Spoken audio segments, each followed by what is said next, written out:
Pramita, Cha, also, Bharta, Master, Bhokta, Supreme Enjoyer, Maha Ishvara, the Supreme Personality, Supreme Lord, is it? Because this one also doesn't have the word for word.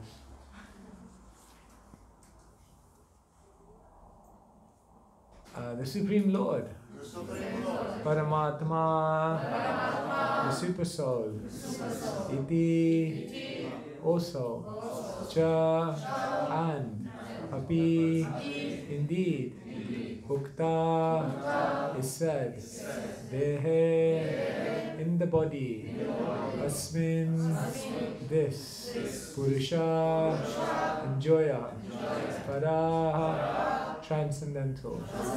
Translation and purport by His Divine Grace, Shri Bhaktivedanta Swami Srila Prabhupada Ki.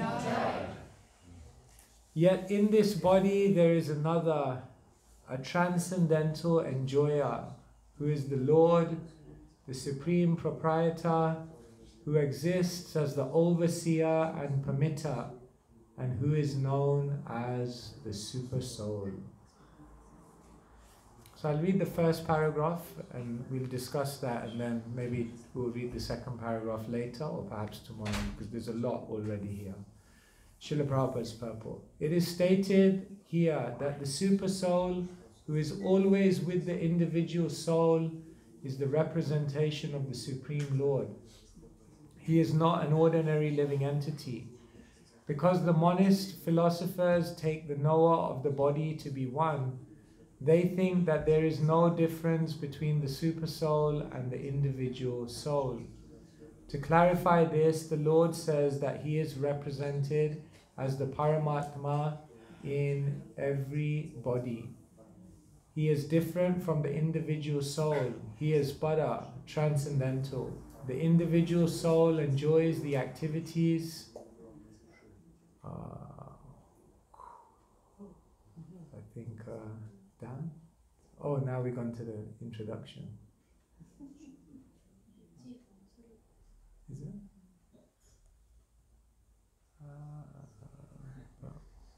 Okay, Dan? Okay.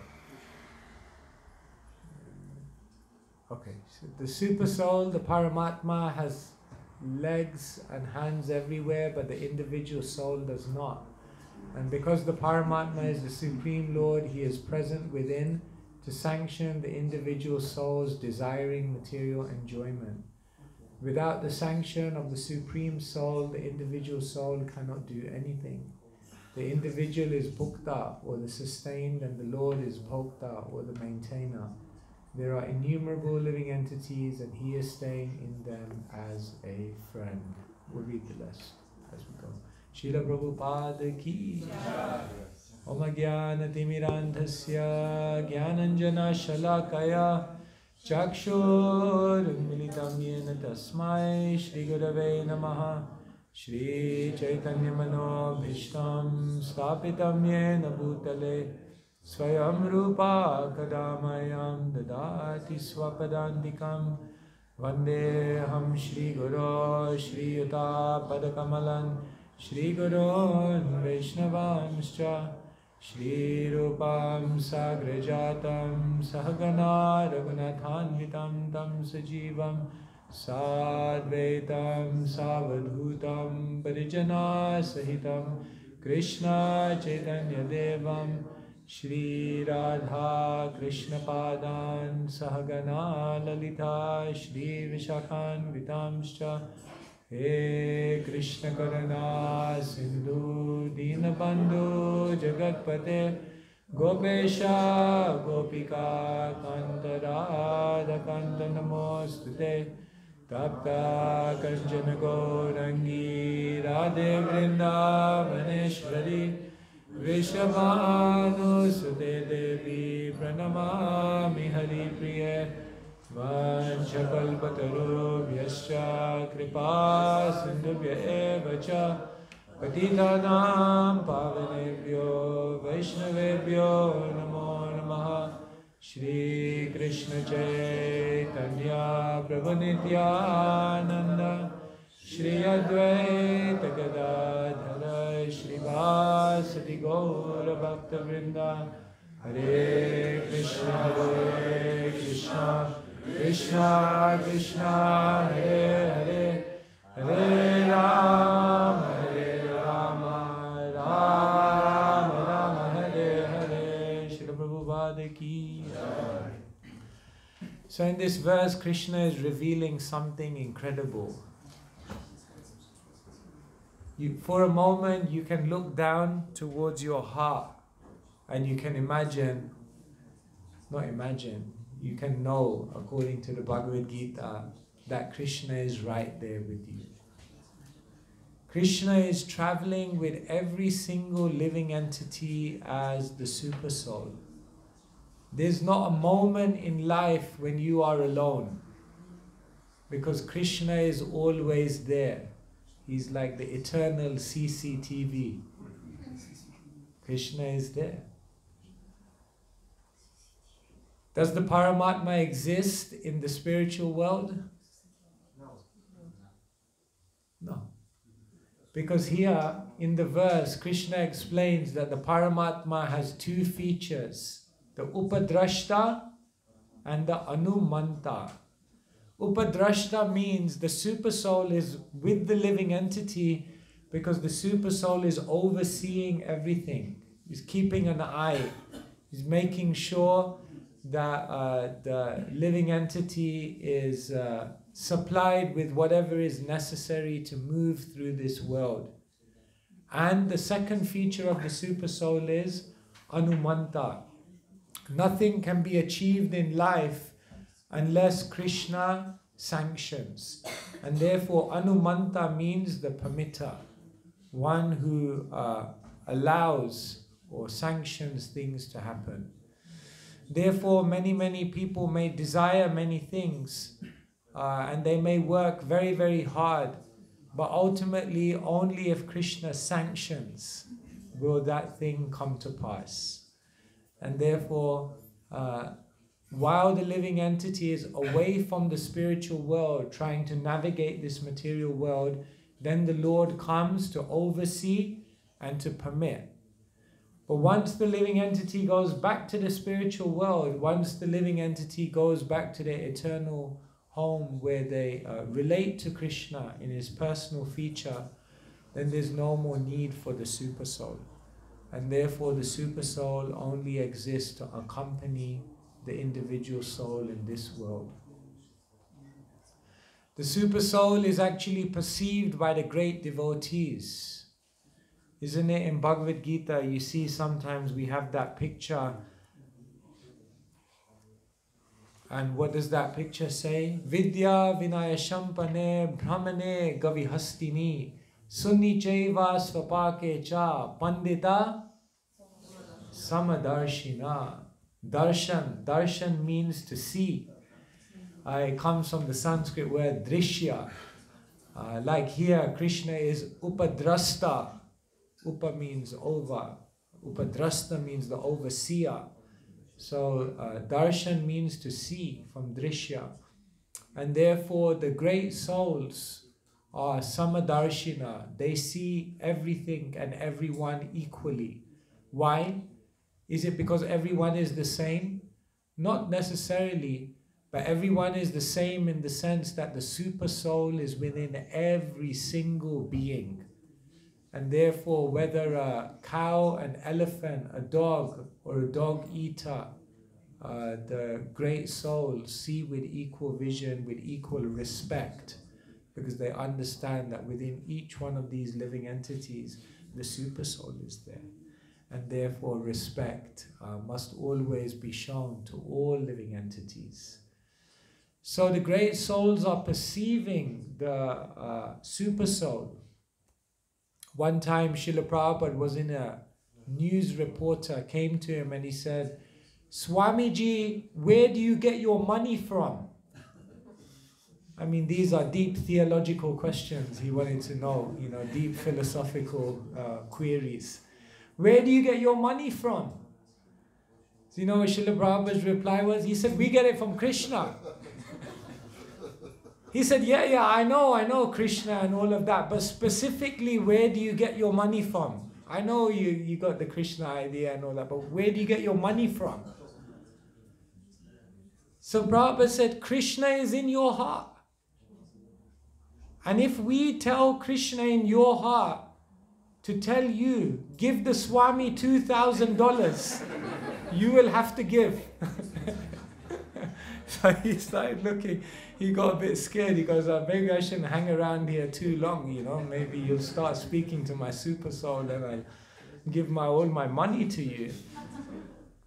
Prabhupada said, we can speak to Krishna, and if we tell Krishna in your heart that you should give the Swami money, then you will have to give. That's amazing. Another time, Srila Prabhupada was in an interview, Rameshwar Prabhu tells this story, and the reporter said to Prabhupada, another deep theological inquiry, how do you pick the leaders in your movement? How do you pick the leaders in your movement? So Prabhupada's answer, Krishna tells me. So, you know, this was like on live television on an interview. So, you know, the devotees, they were thinking like, oh, people are going to understand this. So Prabhupada said, Krishna tells me. So Rameshwar Prabhu was there next to Prabhupada. He said, no, what he means is that, you know, Krishna tells in the scriptures, a leader should have all of these qualities, and based on these, then we pick the leaders. And Prabhupada looks at him and he says, no, Krishna tells me directly. Krishna tells me directly. Because what does Krishna say in Bhagavad Gita? Sarvasya chaham hridi sanivishto mata smritir jnanam apohanam cha. Krishna says, I'm in the heart. And for one who has connected with me, from me comes, they can clearly see from me comes all the knowledge, the remembrance, and whatever they need to forget. So if you want it, do you want to hear Krishna in your heart? That would be amazing, no? Imagine like, nowadays people like ChatGPT, no? Because you can just put any inquiry into ChatGPT and then boom. Once I put into ChatGPT a question, I said, now you exist, do I need a guru? I asked ChatGPT, just to see what ChatGPT would say. And ChatGPT said, no, I can give you some answers, but you need a living person who can guide you specifically with spiritual knowledge. That was a good answer. And then I said, thank you very much, Hare Krishna. And ChatGPT said, Hare Krishna. Try it out. Even ChatGPT chants Hare Krishna. It's nice. But however advanced artificial intelligence may get, it can never replace the conscious being, and it can never replace the super consciousness or the super soul. So that would be amazing if we can hear Krishna. In the Bhagavad Gita, Krishna says there's one quality that if you have, you are connected with the super soul and you can hear the super soul. Does anyone know what this one quality is? Krishna says it in one verse. If you've done this one thing, exactly. Jitatmana prashantasya paramatma samahita. Jita atma prashantasya. For one who has conquered the mind, paramatma samahita. The super soul is already reached. Put your hand up if you've conquered your mind. Therefore we can't hear Krishna. The moment that, because the mind is like the noise. You know, like sometimes when you hear a radio and you can't actually hear the message because there's too much. Nowadays you don't have radio, but you know, all of you know that time, generations ago. You can't hear the sound because there's too much interference. So right now the mind, there's too much mental chatter. Even we're sitting here, but our mind is just bombarding us. It's so difficult. Do you know that Humans are now officially number one. You know in what? The previously held record was held by the goldfish.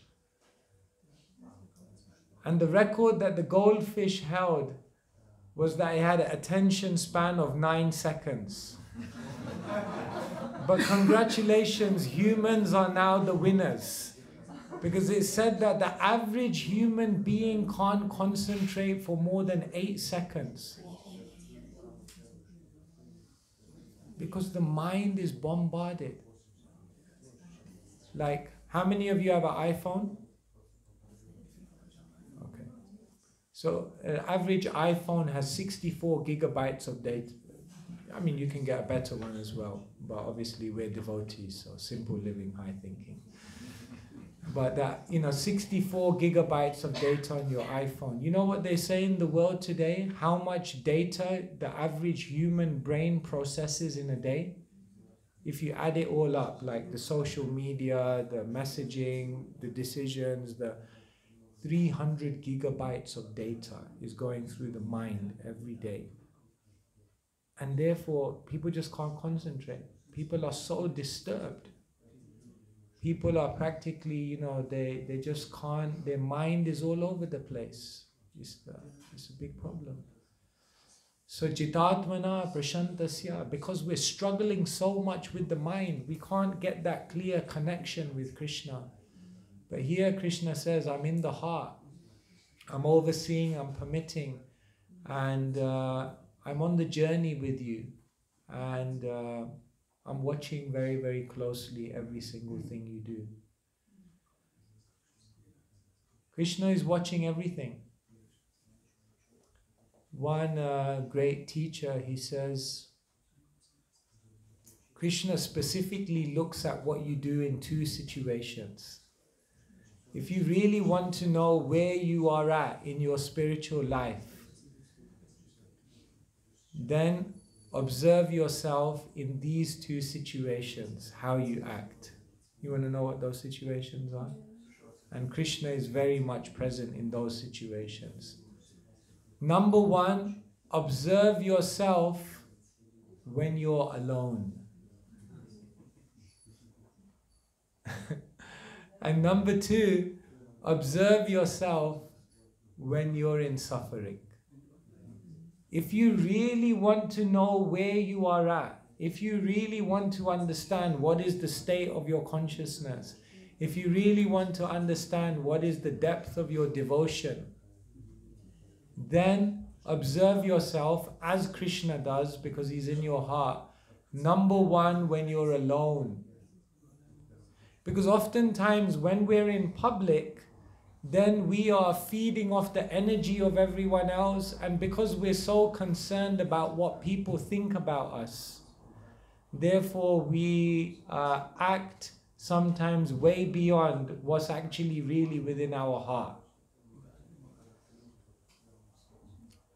And therefore that can sometimes also be a good thing. Therefore actually it's recommended in spiritual life that in the beginning one doesn't artificially try to seclude themselves from everyone else. In the beginning it's recommended that we do spiritual activity very much around other people. Because if we were to do it alone, with our level of devotion, it would be game over. Isn't it? Therefore, it's good to chant japa together. Because, there's some reputation you have to keep that you don't want to sleep in front of others. I mean, there's no more bigger harm to the false ego than if someone has to wake you up during japa time. It's amazing when a devotee is sleeping during japa and then another devotee wakes them up. It's interesting to see sometimes how devotees react. I was in the temple once and someone was sleeping, and then clearly he was sleeping, and then another devotee kind of said just kind of, Well, he wasn't too harsh, but he just kind of rubbed him and he said, like, "Oh, Prabhu, wake up." And the devotee got so angry. He said, "What are you doing?" Prabhu said, "I was just waking you up." He said, "I wasn't sleeping." He said, "You wouldn't know because you were sleeping." Like, how would you know? Like, you were sleeping, so you can't understand you're sleeping because you're not conscious. So when we're in public, there's some reputation to keep up. So although it's not pure devotional service, it's still good. It helps us to become a little strong. Therefore, even ashram life, when you live in the ashram, there's no private space, isn't it? You sleep in the same place as all the other devotees. You study in all the same place as the other devotees. You get dressed. Everything you do around others, and it's actually very, very good because it helps us to go beyond the meager devotion that is in our heart. But later on, when we become more qualified, more established, then even when we're not surrounded by others, then the devotion never declines. There's actually a beautiful commentary actually given when Krishna was very, very young, and Mother Yashoda saw that Krishna turned over for the first time.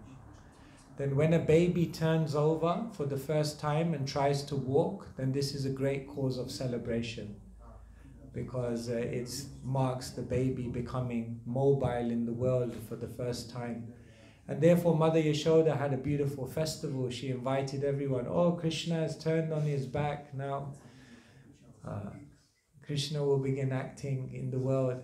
And so there was a beautiful festival. So it's explained how Mother Yashoda, before everyone came, she bathed Krishna and she gave Krishna a bath to prepare Krishna, because everyone would come and bring gifts and glorify Krishna. So then Krishna was bathed and then he was put in the cot. And so everyone began to arrive. It's explained even the demigods were coming. But then what happens is, as all the guests are coming to meet Krishna, you know what Krishna does? Krishna pretends to fall asleep.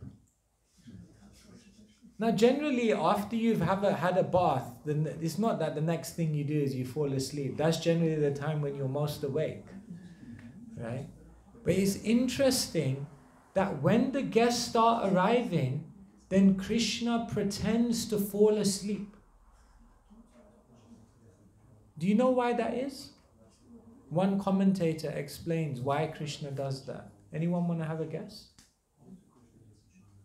Why do you think? Because it's rude, no? If someone comes to meet you and someone comes to give you presents and someone comes and then they arrive and then you just fall asleep. That's not very nice. Why does Krishna do that? One commentator, he explains the reason Krishna does it is he wants to test their devotion.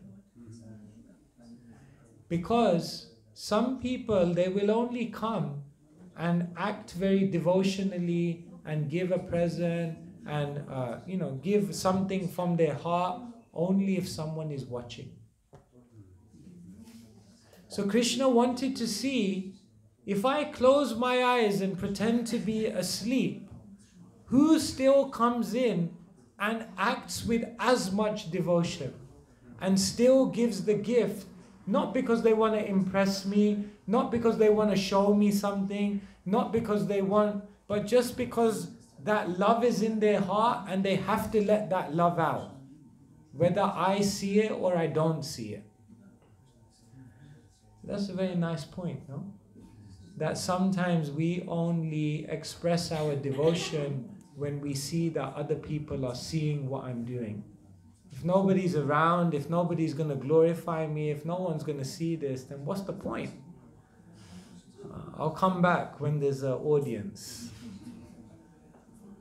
So therefore, the super soul is with us when we're alone. And the super soul is looking, how do we act when we're alone? And the other thing is, the super soul is looking very, very closely, what do we do when we're in suffering? In this situation, we also are able to understand what is the real depth of my devotion. Because the devotee knows that suffering is Krishna's grace to bring us closer to Him. And so, just like if there would be a small flame and then a gush of wind, then that gush of wind would extinguish the flame, isn't it? But when that flame is like a forest fire, then when the wind of suffering comes, then what happens? The fire goes even bigger. So according to what we do in suffering and how we react to that, we can get a very good idea of the level of our devotion. Therefore, when Parikshit was cursed to die in 7 days, he makes a very, very beautiful statement. He said, Krishna came today, but Krishna came today in a different form. Krishna came today to see me in the form of a Brahmin boy who cursed me to die in 7 days. So that's very, very interesting that Parikshit was able to see that this is Krishna coming to me in a different form. And then what did Parikshit Maharaj do? He just intensified his connection with Krishna. Atmajaya sutagara pashudra vinabandushu rajecha vikale nityam viruddham mamatam jaho. Jaya, his partner, Suta, his children, Gada, his house, Pashu, all his animals, Dravina, his treasury, Bandushu, all his social connections, Rajay, his whole kingdom, every single thing, he just left it. And then what did he do? He went to the bank of the Ganga and he said, now I just invest the entirety of my consciousness in Krishna. In other words, the suffering, the difficulty caused him to take greater shelter of Krishna. They say sometimes we can't understand Krishna. But when we can't understand Krishna, we have the choice to stand under Krishna. You can't understand Krishna. But when you can't understand Krishna, do you take the opportunity to stand under Krishna and take shelter of Him? Or do you walk away? That determines the level of our devotion and the depth of our love for Krishna. When you love someone, even when you don't know why they're doing something, your love for them will never decrease. Because you understand, they love me. And that's the highest thing. And therefore, love goes beyond any other confusion that may be there. But when we haven't developed that depth of devotion, then sometimes when we don't understand, then it causes us to become distanced from Krishna. So these are the realities of life. The super soul is with us. The super soul is waiting for us to turn back to Him. Krishna bahir mukha hoya bhoga vancha kare nikata stamaya tare japati adhare. This is a very beautiful verse by Jagadananda Pandit. He says, Krishna bahir mukha. We looked away from Krishna, hoya bhoga vancha kare, and we decided, let me try and enjoy. And when we made that decision to look away from Krishna, nikata sta, close by, Maya tare, Maya stands very, very close, japati adhare, and then Maya completely covers you.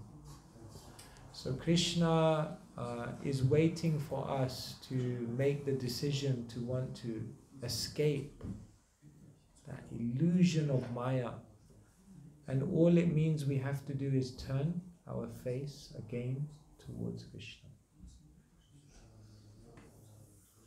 That means to try to include Krishna in everything we're doing. You know, sometimes it's amazing, we can surround ourselves with Krishna but still be expert in ignoring Krishna. You know, once I was in a house and in the morning I was chanting japa. So you see, for example, you know, like sometimes you have a photo frame. So there was a beautiful photo frame on the wall and it was a picture of Krishna Balaram in Vrindavan. So for 1.5 hours I was walking in front of that Krishna frame, back and forth, in front of this beautiful picture of Krishna. And you know what I realized after 1.5 hours? Every single time I was walking towards the frame, instead of seeing Krishna, Balaram, I was seeing my own reflection in the glass. I was like, oh no. Krishna, Balaram are right there. But I'm looking at myself in the glass. Isn't it amazing how you can be right in front of Krishna, surrounded by Krishna and still completely self-absorbed? Because still Krishna Bahirmukha. No, I'm a devotee of Krishna. No, doesn't mean that just because you're in front of Krishna, you may still be Krishna Bahirmukha. Even when looking at Krishna, you may be looking away from Krishna. And therefore, once we move and we look towards Krishna, then we become free, then we become empowered to conquer the mind. And then when we conquer the mind, then we hear the Super Soul. And when we hear the Super Soul, then we get all the answers, all the direction, everything we need to go back home, back to Godhead. So therefore this verse is very, very hope-giving. Krishna is saying, I'm with you. I'm with you on the journey. Don't ever think you're alone. I'm with you. But all I need you to do is cooperate, work with me. Let's work together. And instead of following the dictates of your mind, try to overcome your mind, conquer your mind, and hear me. And if you can't hear me in your heart, at least begin hearing me through the scripture. At least begin hearing me through the words of the devotees. And when you hear the scripture and the words of the devotees and your mind becomes sufficiently purified, then you'll be able to hear those same messages from within your heart. And then just like Srila Prabhupada and the great devotees are perceiving the Super Soul, we can also perceive the Super Soul. And then when you perceive the Super Soul, you'll never feel lonely. In the world today, the biggest problem is that people feel lonely. They feel like they're all alone. Sometimes you can be in a community of devotees and you feel all alone. Sometimes you can be surrounded by a crowd and you feel like all alone. Sometimes you can have 50,000 friends on Facebook and you still feel alone because there's no actual deep connection with everyone. It's like you can be at a bus stop and you can be right next to all of these people, but practically have no relationship with them because there's no connection of the heart.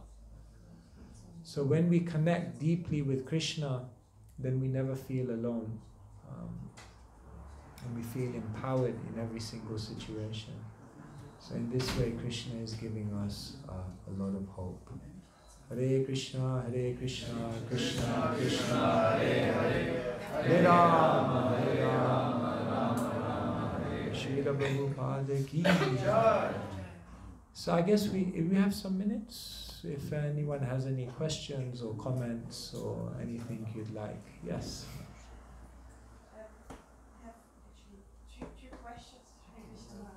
Hare Krishna. For the beautiful lecture and the continuation of the retreat. So my question is regarding the Super Soul. Is it like a personality itself, or is it an expansion of Krishna? Is everyone a different Super Soul with different characteristics? So is it like another soul? And while I'm chanting, do like Bhagavan listens to me? Because sometimes it's like Krishna he's doing like his own things and his leelas in his spiritual world. And does he listen to me when I'm chanting or when I'm writing a letter to Krishna, for example? Or is he like doing like his own stuff and I'm more with the super soul? Krishna's got a sign on his door, do not disturb. Yeah, very good points. Thank you so much. So yes, is the super soul a person? Yes. Here Krishna is saying, I'm the permitter, I'm the overseer. That necessitates there must be a person, it must be an individual personality. Is an expansion of Krishna? Yes. Krishna has unlimited expansions. Advaita, Machyuta, Manadi, Mananta Rupam. Krishna has Ananta Rupam. He has innumerable forms. And so Krishna expands into every single living entity and accompanies them on the journey. So yes, life after life, while you go in this material world, from body to body, there's Krishna. He's with you as a person, in your heart. There's another story of Srila Prabhupada. He says, yes, Krishna is in the heart, and Krishna is this large, and Krishna in your heart is holding a conch, a disc, a lotus flower, a club, and Krishna in your heart has this bluish hue, and Krishna in your heart is smiling, and Krishna in your heart is standing up. But today he's sitting down. I said, wow. Prabhupada said that once. He said, wow, okay, so Prabhupada is actually seeing the super soul. Yes, he's a person in your heart and he's guiding you. So when you pray, who listens? Is it Krishna in the spiritual world, or is it Krishna in your heart, or is it Krishna in some other universe? Like, who's listening? Whoever you're addressing. Whoever you're addressing. Yad yad dhiya ta urugaya vibhava yanti. In the Bhagavatam it said that in whatever form the devotee remembers the Lord, in that form the Lord reciprocates with their devotee. Ye yatha mam prapadyante tanstateva bhajami aham. So if you want to speak to Krishna in your heart and pray, Krishna, you're in my heart, you're the super soul, please guide me, please. Then Krishna in the heart will listen. And if you want to address Krishna in Vrindavan, oh Krishna, who's in Vrindavan, who's the Rasa Raj, Krishna, I'm praying, then that Krishna will speak to you. So whichever form, whichever way, Krishna is unlimited. He's a personal God, he's a close God, and he'll speak to you in whatever way you surrender to him. Is that okay? Yes, bro. Hare Krishna Maharaj, thank you. You mentioned that if we cannot hear the Lord within our heart yet speaking to us, then we can read the scriptures. And so if we can then start hearing the Lord, it will be the scriptures that he will be revealing to us. But sometimes I've experienced in my life, like just on a much more sort of mundane type of level, like there was a message and I missed it and I made the wrong decision, kind of like, should I take this turn or should I do this job, or something like on a lower level. Could that have been also Krishna trying to tell me something on that type of thing? From reading scripture? No, you felt, okay, you felt an inspiration in your heart. Yeah, and then I didn't listen to it, and I did the wrong thing, and then I thought, oh. Yeah, so the difficulty is that right now there are many voices within our minds, within our being. You know, like sometimes if you're doing sound engineering, there's like a graphic equalizer according to the channel. Like, so certain channels are higher than other channels, so then there's more lights according to where the sound is coming. So right now there's a sound from your own mind. Then there's the sound of your intelligence. Then there's the sound of Krishna. And sometimes we mix up which is which message is which. And therefore, that's why it's recommended in the beginning, until we've conquered the mind, until you know that graphic equalizer has gone to naught. Then whenever you hear something, if you know that channel is naught, zero, then if there's any sound on the equalizer, you understand that must be the super soul, because the other one's cancelled out now. That channel is knocked out. But until that channel is out, when there's sound on the equalizer, you got to be careful, because it could be also the wrong channel. Therefore, we listen to Shastra. But even when you listen to Shastra, you can also come to the wrong conclusions, because you can read the Shastra through your own mind. It's said that a Kanista Adhikari sees the scriptures through their emotions, but a Madhyam Adhikari sees their emotions through the scriptures. So therefore, there's a way to read Shastra. So therefore, in the first verse of the Bhagavad Gita, in the purport, Srila Prabhupada explains how you should read the scripture. So what does Srila Prabhupada say? It is said that one should read the Bhagavad Gita very scrutinizingly, with the help of a person who is a devotee of Krishna, and understand it without personally motivated interpretations. If you read Shastra very scrutinizingly, with the help of a devotee, and without any agenda. Sometimes we have an agenda. I want to drink tea. Quick, find a verse. That Sarvasya chai. Chai hum. Chai, it's there.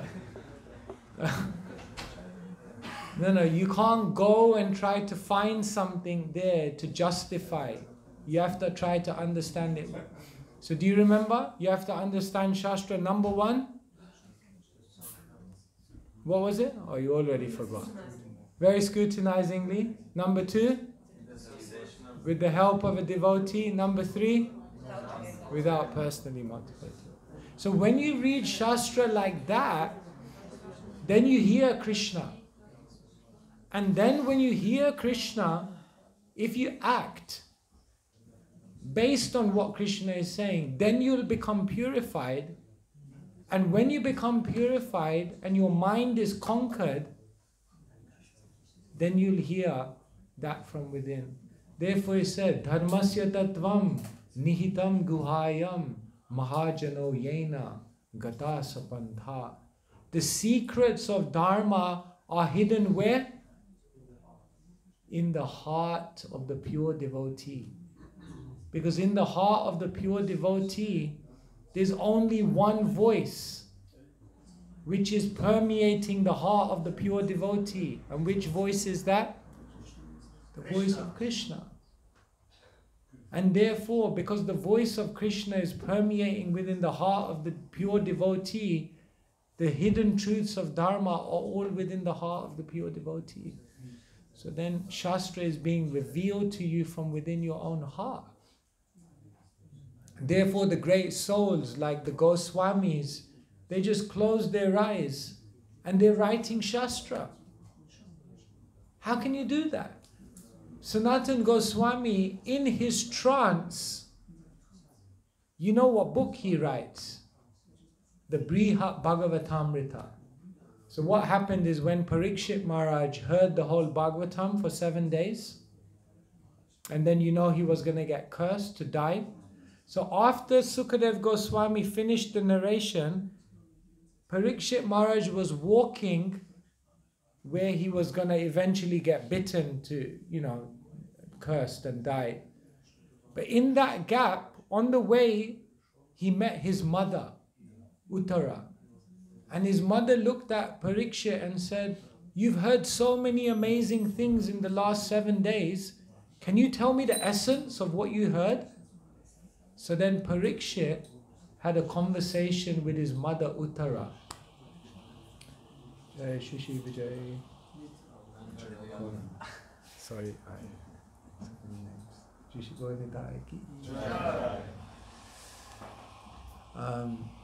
so Parikshit had a conversation with Uttara. But that conversation was lost. No, it wasn't documented. So Sanatana Goswami, in his trance, it's like far out, in his trance, he wrote down the whole conversation. Because Shastra, Krishna is the Vedeshta Sarve, Raham Eva Vedyo, Vedanta Krit, Vedavit Eva Chaham. Krishna says, I am the goal of all the Vedas, I'm the speaker of all the Vedas. So Krishna is in the heart. He can reveal the entirety of Shastra to you. But you have to allow the Paramatma to fully speak. So you know, like when you have a person who's very wise, they may know so many important informations, but they won't speak to you unless they know you're ready to listen. They know, they can understand immediately everything you're doing wrong, everything you need to change, but they're just staying there. They won't say anything until they know that you're open enough to hear. So Krishna is like that. Is that okay? Thank you. Yes. What does it mean to conquer the mind? What does it mean to conquer the mind? Yes. So the first thing to understand is that the mind, the purpose of the mind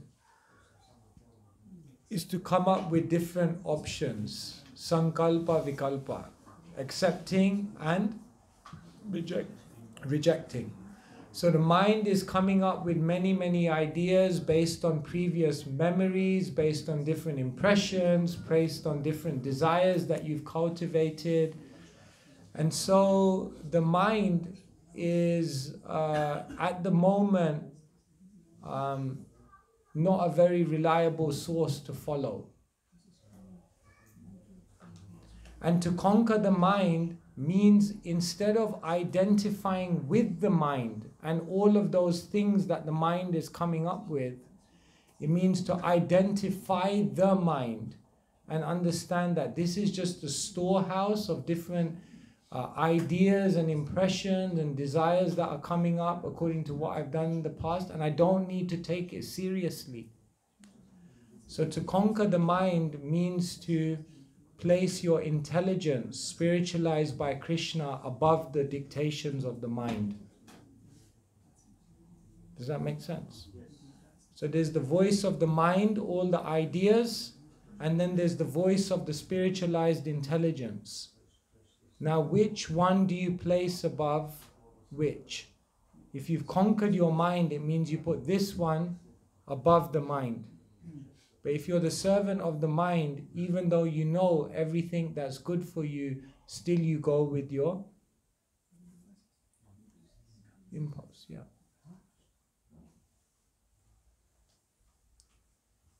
Like, it's amazing. People will pick up a cigarette packet, and on the cigarette packet it will tell you smoking kills, smoking causes cancer, smoking seriously damages your health. And while reading that sign, people still open the cigarette packet and smoke a cigarette. That means you haven't conquered your mind. Because you place that above your intelligence. Does that make sense? Is that a question? Yes. Yes. I have the question yesterday, but no answer what pleased me.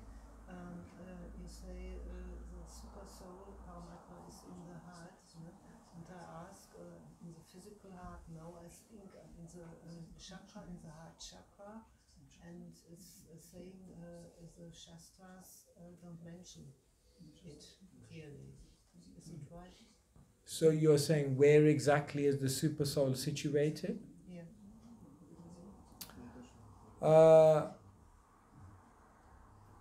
So the way it's translated, Sarvasya Chaham Riddhi. So Riddhi means the heart region. Yeah. Literally the heart region. It's said that that is where the super soul is situated, because the soul is seated within the heart. Right? Like the heart is said to be the center of all energy in the body. Therefore, the soul is situated in the heart region. Sometimes people say, then what about when you have a heart transplant? Yeah. Does that mean the soul goes out and, somewhere else now, in the laboratory? No, it just means that the seat has changed. Like say for example, I'm sitting on this seat and you all decide to take this seat out, then I just get off the seat and then whatever new seat you bring in, but I'm still here. So the soul is situated in the heart. The heart is the seat. And the super soul is situated next to the soul. In the Upanishads it's mentioned, Dvasuparna Sayuja Sakhaya Samanam Vriksham Parisasvajate, that the soul and the super soul are like two birds on a tree. And they're sitting next to each other. One of the birds is eating the fruits and the other bird is simply witnessing and watching. So because the soul is situated in the heart region, the super soul is sitting right next to the soul and just waiting. I think what he is laughing for. Who's if I laughing? have a heart attack, as a super soul is gone. Also, it's not. Super soul is gone? Yes, it's not.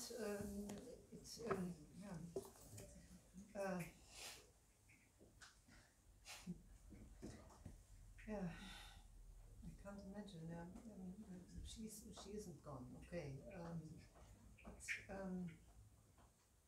Yeah, super soul is never gone. If I had a heart attack, then my super soul, if I died, go with all in the next body. Yeah, the super soul accompanies us on the journey wherever we go. And the soul is thousands of hair. Yeah, so Shastra says, Kesha grasata bhagasya. Kesha means a hair. Yes. So Kesha grasata bhagasya. If you take one, I'm losing my hair now. If you take one piece of hair and you take the tip of the hair, sata bhagasya, and you divide that tip of the hair into 10,000 parts, then 1/10,000th, the tip of a hair, is the size of the soul.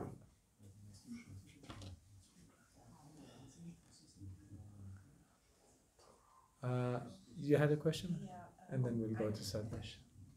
Just tell me when we should stop, Neela Madhava.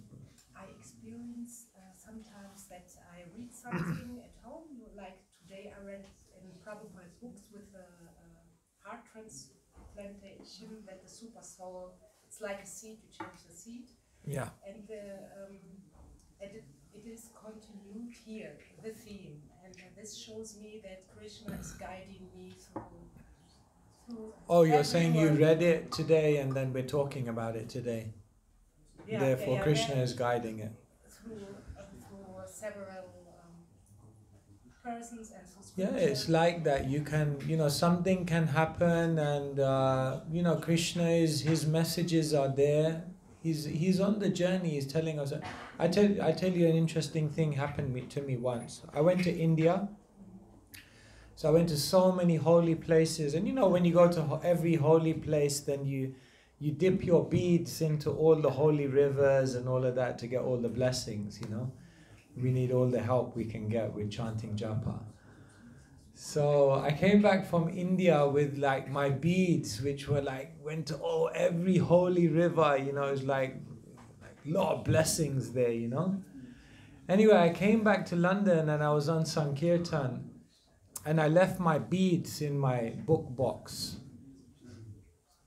And one day after I came back from India, the first day I was on Sankirtan, someone stole my beads. So that night, I was driving back to the manor, to Bhaktivedanta Manor. I stay in the temple there. So I was thinking, oh, Krishna, you know, my beads, my initiation beads, you know, the ones that were blessed in all these rivers. So then in my mind, I started making a plan, you know, that what to do? I lost my beads. Anyway, I'll get some new beads. I'll ask my spiritual master to chant on them again. And then eventually I'll go back to India again and I'll re-dip them and I'll be, you know. So I was thinking like this. Anyway, the next morning I woke up. So in the manor, what they do every morning, in the morning program, is they read from Srila Prabhupada's letters. So somehow on that morning, no one was there to make the announcement. So I came in front and to make the announcement, and part of that is you read the letter. So I opened the book of Prabhupada's letters to where it was. And then I started reading. And Prabhupada wrote in the letter, "Why have you been so careless to lose your beads?" This was on the day after. So I just like went silent for like 20 seconds, you know, and everyone was thinking like, what's wrong with him? Like, it's a normal letter, you know. I was like, oh my God, like this seems very personal to me, you know. Like, okay, I'm sorry, bro. And then Prabhupada wrote in the letter, "There is no need to buy new beads and give them to me to chant on again." Oh no, man, that's like that idea goes out the window now as well. And Prabhupada says, once the spiritual master has chanted on the beads, the eternal connection is there. So like that. So Krishna speaks to us in so many ways. Krishna is in your heart. It's amazing. We just have to we read this kind of thing, we think, yeah, I know about that, the Paramatma. What's the next verse? It's amazing. Krishna's in your heart. He's right there. But we have to turn to Krishna and not be Krishna Bahirmukha. Thank you. Sure. Okay, maybe last question. Can we assume that our free will determines our actions and actions determines our destiny? So is this understanding correct? Is the understanding that our free will determines our actions and our actions determine our destiny? Is that is partially correct? There are three doers. One is the soul, the second one is the super soul, and the third one is material nature. So what you do as a soul is you can desire and act. But then once you've desired and acted, then Krishna has to sanction. And once Krishna sanctions, then material nature carries it out. So say for example this building. At one point this building wasn't here. So maybe one person desired, let there be a building here. But then once that person desired, let that be a building here, then he had to make an application to the government for planning. And then the government gave the stamp, yes, you can build a building here. And then what happened? The construction firm came to this place and they built the building. So who built the building? Was it the man? Was it the government? Or was it the construction company? What's your answer? It's definitely it's a three-phase thing, as it were. The material world as well as In one sense, all of them. all of that. Yes. But unless the government gave the sanction, the other two would be powerless. They couldn't do anything. So like that, many people desire, you're from India, like, I want to be the next cricket superstar. But not everyone. Out of 10,000, one may make it. Because we can only use our free will and act. So you said free will, act, destiny. So it's free will, act, Krishna's desire, destiny. So therefore, people miss out. That's why books like The Secret, The Law of Attraction, your consciousness creates the reality. It's a good idea, but it's not true. Because you can desire so many things, but it's not just that by desiring it you can attract whatever you want in the universe, because Krishna has to sanction it. And how does Krishna sanction it? According to your karma and according to what will be good for you. And therefore it's not that, if I just dream, like they say. If you want to be rich, just visualize your wallet full of money. Just believe, manifestation. You may be hanging around a long time. It may not happen if you don't have the karma for it. Like that. Alright? Thank you so much. Srimad Bhagavatam.